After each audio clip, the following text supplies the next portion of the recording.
Hey everybody, it's Tripl-L coming to talk about My Hero Academia. Just looking for the chapter number right now. My Hero Academia. Oh, I can't find a chapter number. 352. Hey everybody, it's a Dabi chapter. Woo! Anyway, I was gonna start this off by saying like, yo, I'm gonna be the biggest simp for Hero Academia, the biggest one you've ever seen. We made lots of jokes on it on live stream, but thinking about it, maybe not the best time to start it on a Dabi chapter because like I might actually end up hurting myself if I have to lie that much.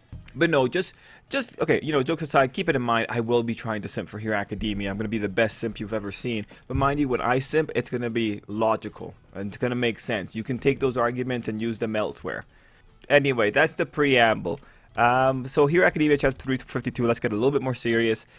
Overall, I think there's some interesting things here, specifically with what Horikoshi wants to do, because there's, I think, 2 or 3 lines that are there specifically to tell the readers, or to sell the readers on an idea or a few ideas, and I thought that was really interesting.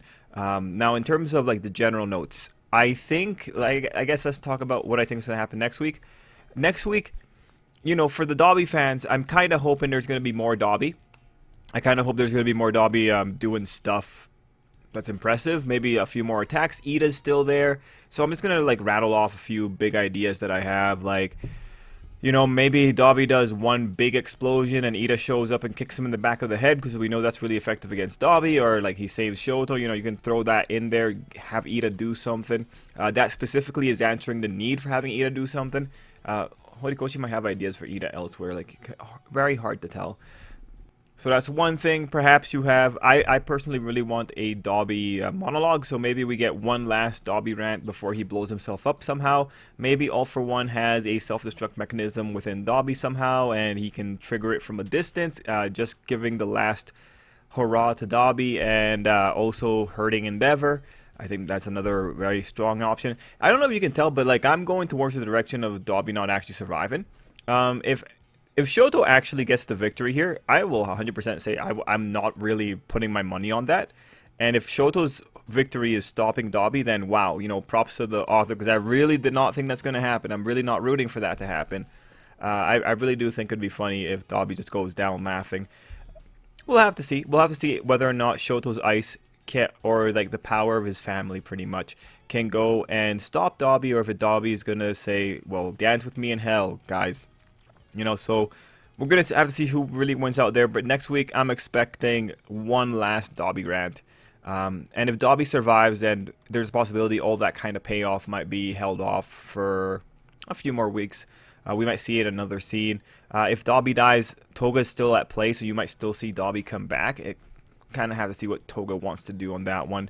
But yeah, those are just general thoughts for Dabi. One last thing that guarantees that you're probably going to get some Dabi Shoto shenanigans next week is on the final page, where you have the cut-in of Dabi as a child and Shoto as a child, which, honestly, super forced. You don't need to do it. And like when you do this kind of stuff, you kind of invite all kinds of analysis, because this is metaphorical.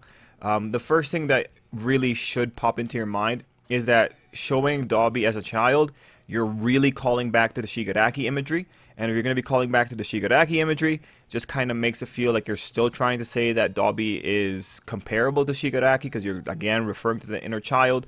Now, here, you have to really question, okay, Horikoshi, why did you have to show the two kids like this? In terms of what I am seeing here, I think that this is, when you see Toya crying and kind of on fire here, I think the author's trying to say that Toya is just a hurt child trying, or lashing out. He's a hurt child lashing out. And Shoto's image here is just that of a little brother trying to do his best to hold the other guy back. Shoto has a little bit of ice on him. Dabi has the fire on him. Whatever. So with this thing here, it like the big things that come out from that interpretation is specifically Dabi's essentially a child who's lashing out, who just wanted to be cared for, and Shoto is, unfortunately, he just doesn't know what to do. Like, when you put someone into a childlike position, usually you take away a lot of power from them, because that's what it means to be a child. You don't have that much power. And with Shoto crying here and looking down, this is, averting his gaze from Dabi. This is a situation of, like, this is really hard for him to do kind of situation, but he doesn't know what else to do. And you can see that level of futility everywhere else within the chapter. So I think that's what might be reflected here. The thing is, like, when you start playing these games and just doing this kind of artsy stuff, like, you kind of have to explain it. Horikoshi also has a real desire to explain things in 3-page flashbacks at the start of chapters. So this is 100% not a guy that you should think is just going to leave this well and alone, right? He's going to explain or elaborate on this. Moving on to another topic here, which I think is worthwhile. And you guys, you tell me what you think here. But I'm going to try and build this argument. I want everyone to understand from the very beginning. I think this argument is very circumstantial. I think the only way that this really is shown to be correct is to have characters flat out say it. But when I'm looking at this, it really seems to me like, what do we call it? The elemental output potential of the ice side is significantly higher than the elemental output potential of the fire side. I think Rei's genetics are ridiculously powerful. When you look at the scenery in the final page, that seems to be what the author is going toward, which I have a whole lot of just thoughts about it, because if you watch the live streams, you probably know. I personally don't really care about the fight quality. Not the thing that I care about in Hero Academia, honestly. I was actually hoping to see more of the Todoroki family stuff. I'm not seeing it here, and that's really where my point of contention is. I'll explain a little bit as we go into the page-by-page walkthrough. But going back to this, the ice side seems really overtuned. And in terms of the circumstantial evidence, first off, very simply, Shoto says that he is mixing hot and ice together to keep his body under control.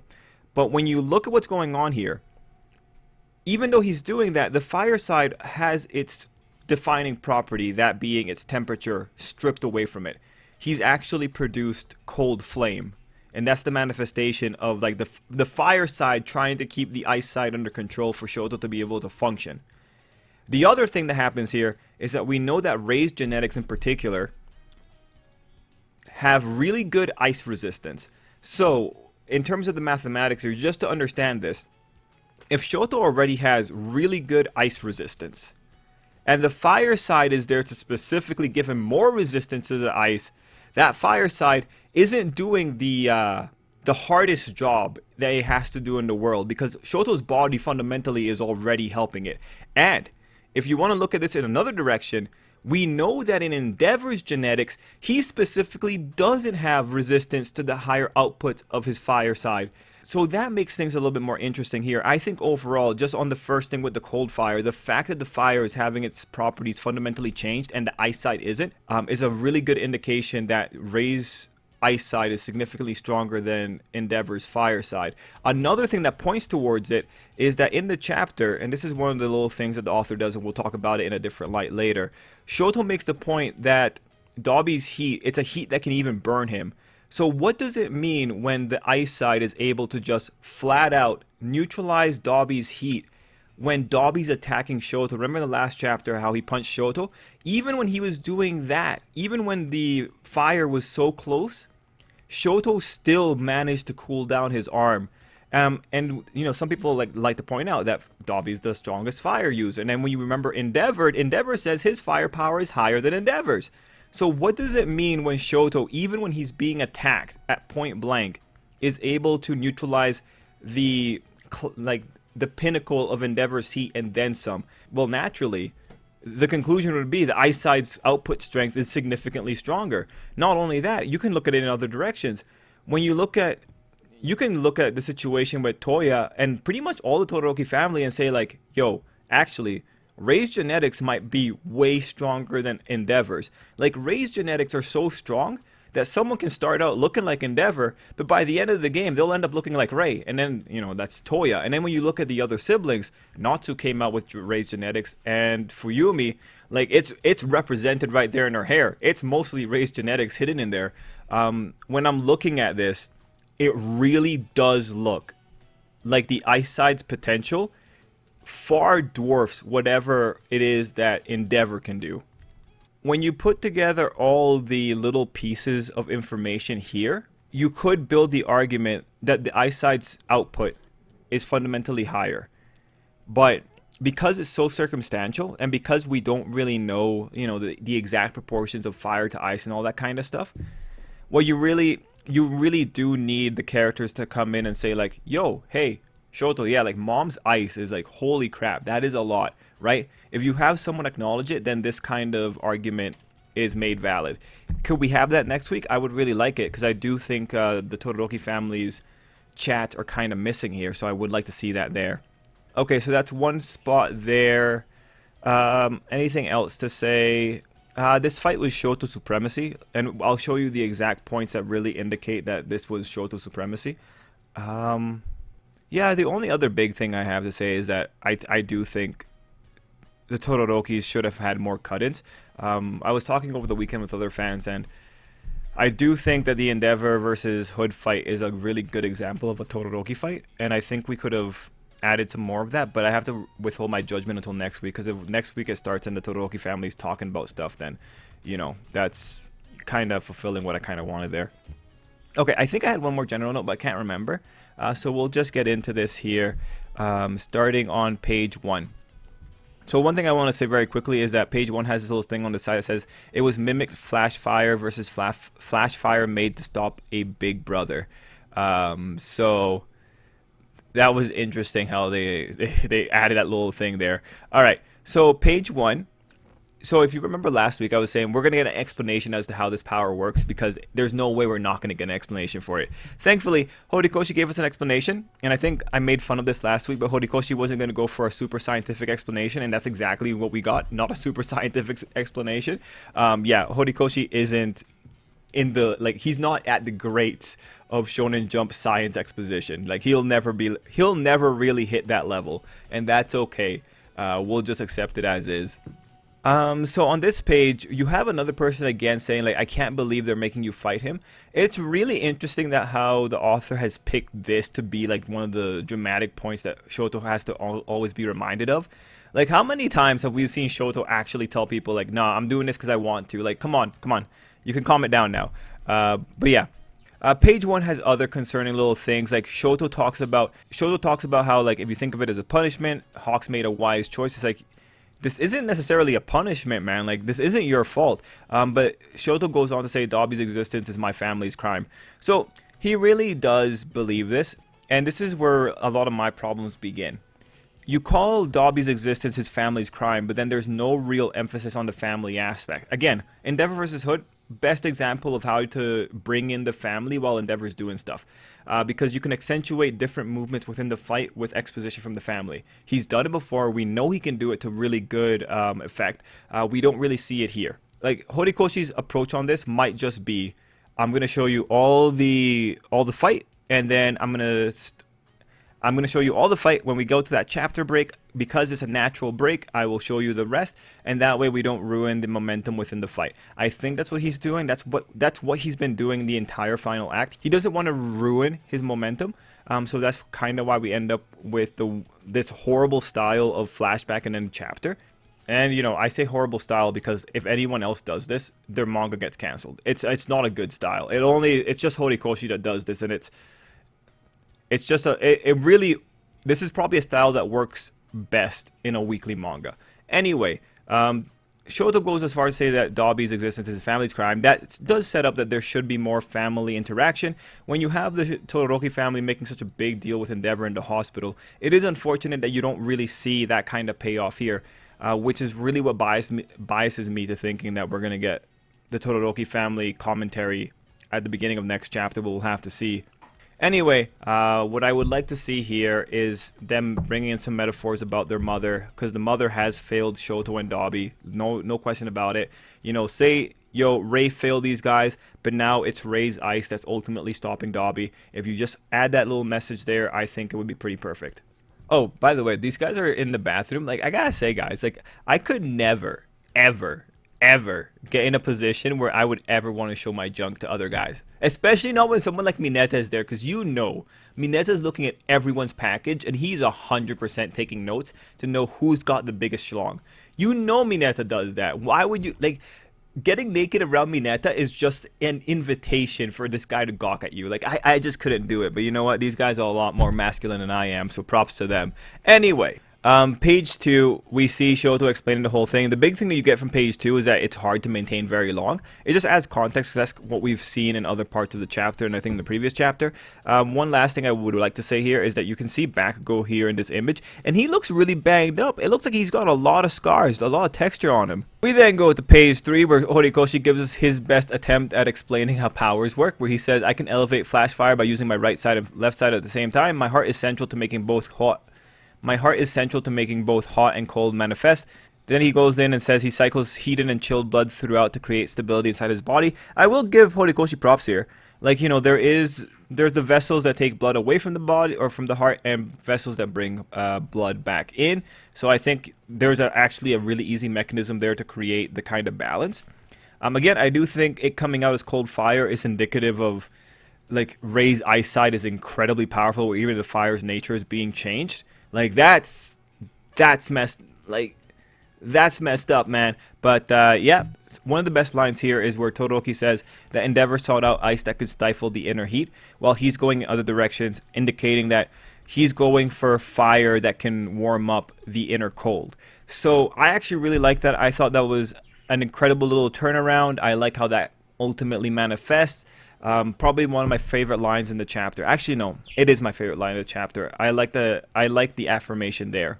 Page 4 and 5 is a really pretty picture of Shoto, where he's saying this is his power. So he's like really just said, like, this is who I'm going to be. Good stuff. I'm sure that's calling back to Sports Festival. We go into page 4 or 5, the double spread, where he's doing, okay, this is where I have the props to Horikoshi. I love the attack names. I know that they seem silly, like Icebound Crash, Cold Flames, Pale Blade. Cold Flames, Pale Blade. I feel like I've seen that in Genshin Impact. Cold Flame, Pale. Okay, whatever. I'm sure he's not copying. Anyway, Icebound Crash, Cold Flames, Pale Blade. Very tuny. I love it. Like, if you're gonna be like launching giant icicles around everywhere that are somehow being manifested while you're wearing cold fire, bruh, name it as dramatic as you want. This is actually cool. This is like the coolest thing I've seen so far from the hero names. Like, come on. Oh, sorry, from the attack names. Like, you know, United States of Smash, lame. Icebound Crash, Cold Flames, Pale Blade, A+. So one thing that you take away from this, though, like, this is the exact panel that we ended the last chapter on. So the full attack name would be Flash, Fire, Fist, Phosphorus, semicolon, or I guess colon, Icebound Crash, and then like another semicolon, Cold Flames, Pale Blade. It's a lot. There's a lot of things going on in there. I guess at page 6 I should mention that the chapter is super pretty. But I don't really care about prettiness. Prettiness doesn't really do a lot for me unless there's something cool in it. Page 6, we see Dabi taking the hit. We see him propelling himself with fire. And we have him noting that he's got a body that can withstand scorching heat. And he found a way to cool down Dabi's Inferno again. This is Dabi, like, maximum potential here, not feeling pain. And Shoto's just making a joke out of it. On page 7, we start seeing a little bit of Dabi ranting, which appreciated. The big thing here is that you see Shoto lose the power. And so this is the tension point for the chapter. It's not about Shoto getting hurt. It's about Shoto turning on the power again. When someone is in the position where he's just worrying about the power, like, he's in a really dominant position. So, like, one thing that I see here is that you never really see Shoto actually worried about dying. Everything's been about charging up this power. This gives you a subtle way of identifying the tension point for the chapter, and this is what ultimately makes this an incredibly Shoto supremacy type chapter.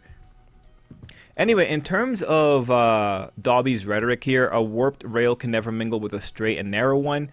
And like, the thing about limitations of superpower society, that's us. I don't like. This is something I really need elaboration on. Limitations of superpowered society. I don't understand what that means. I don't understand what he's trying to say on that one. Like, what's the limitation here? Like, child abuse. I don't know what he's trying to say here. And then a warped rail can never mingle with a straight and narrow one. Don't understand what that is either, because like I've seen plenty of warped rails in between straight and narrow ones. Actually, what happens is when you have a warped rail over time, the straight and narrow ones are the ones that continue giving the structure integrity.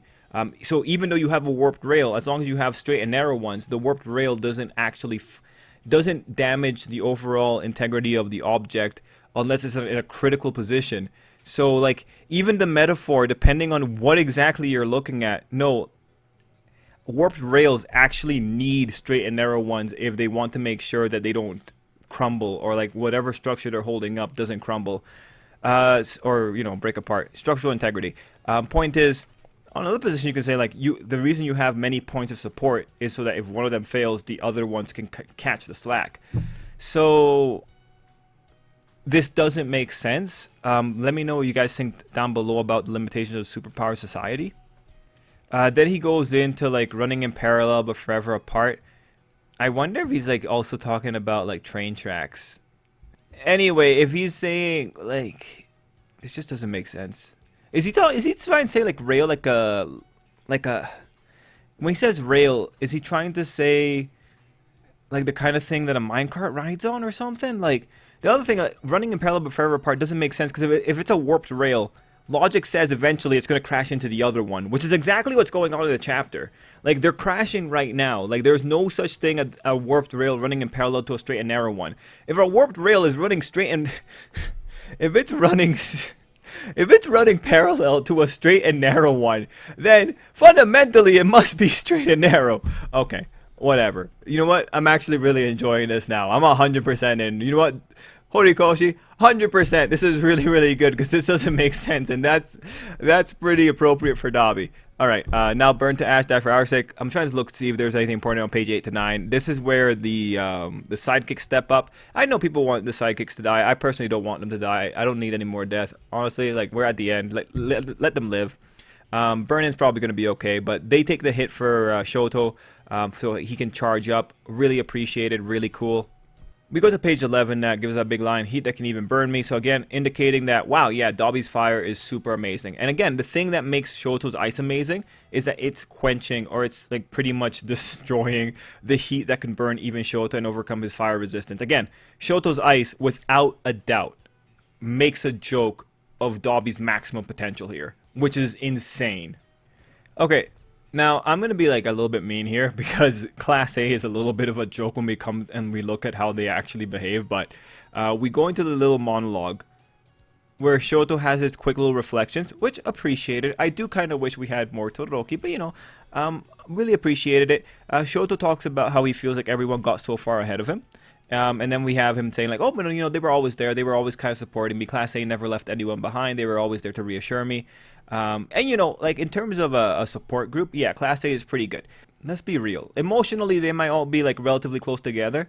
Actually, not really, because some people even tell Izuku they don't really talk too much, but hey, still gonna care about you. So they care about Shoto unconditionally, but there's 100% gaps in Class 1A. Like, bruh, there is no equality in this image here. I can't even see Tokoyami. No. No, there's a lot of people that have been left behind in Class A. In terms of power development, and in terms of just sheer opportunity that people get.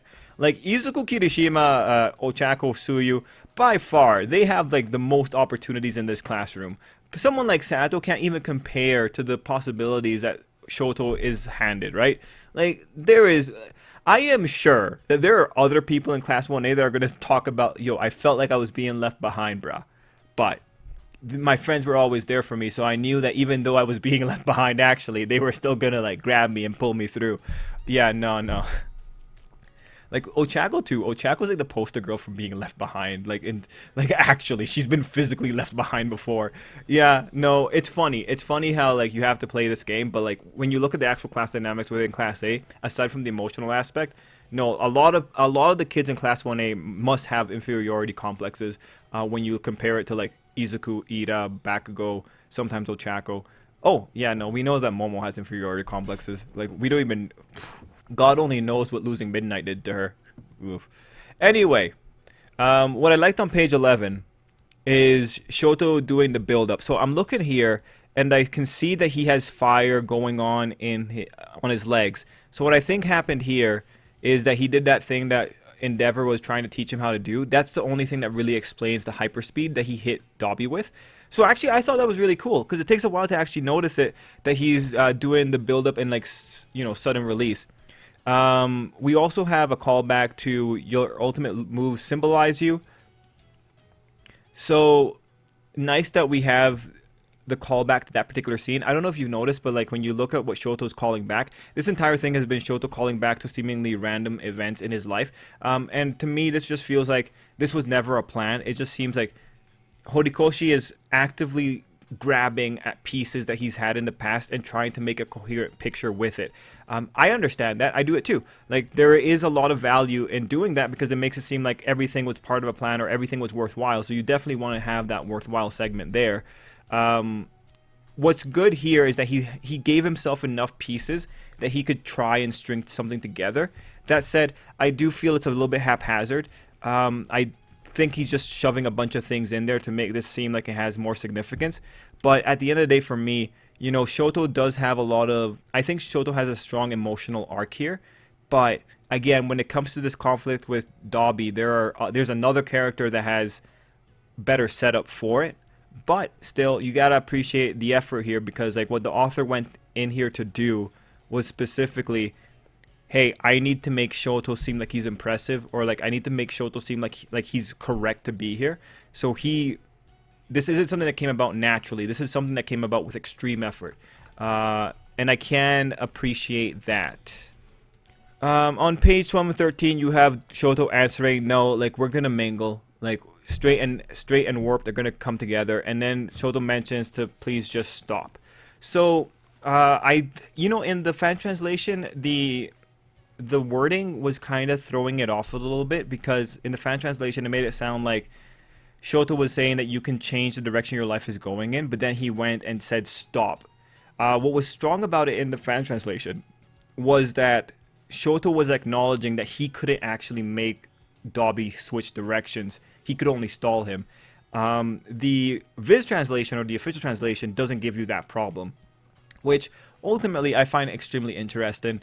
Now, him telling Dabi to just stop really works together with the image of ice. Like, ice is about suspension. It is about stopping. Ice is quite literally molecules or atoms not moving.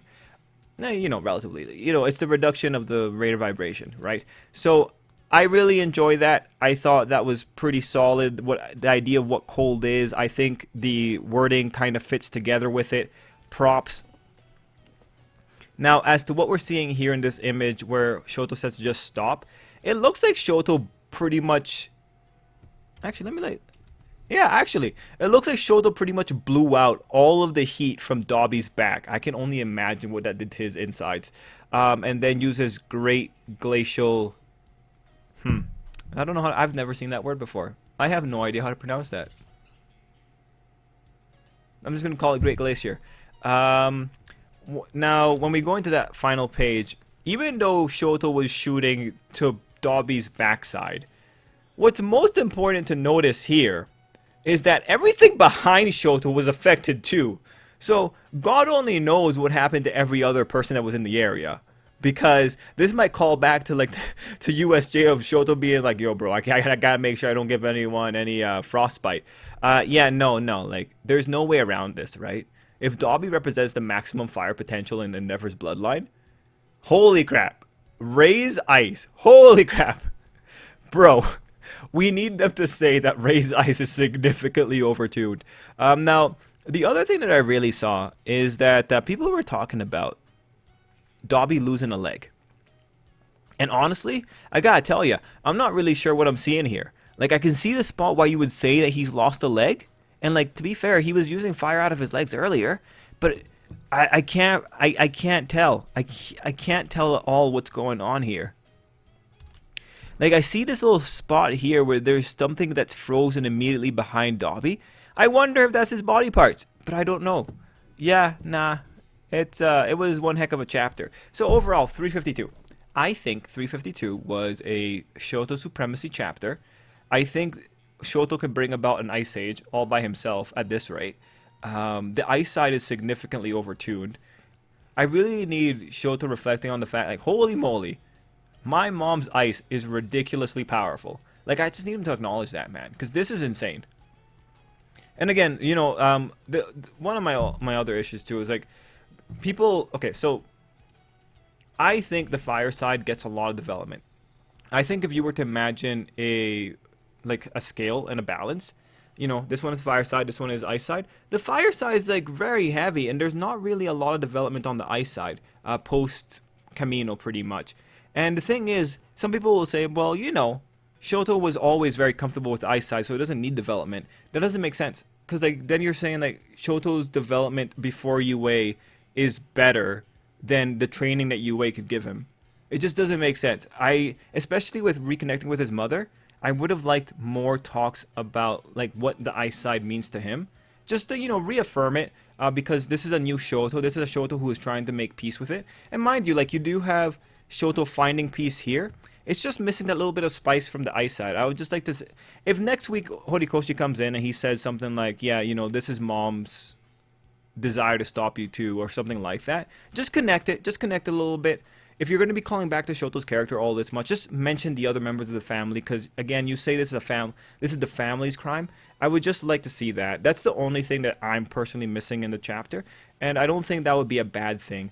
Now, I was going to say one more thing, and I was trying to look to see if I still had the list, but a while ago we had made a list of like how many chapters it would take to sort out the various plot points. I'm going to have to go back into the videos to see if I could ever find that list again.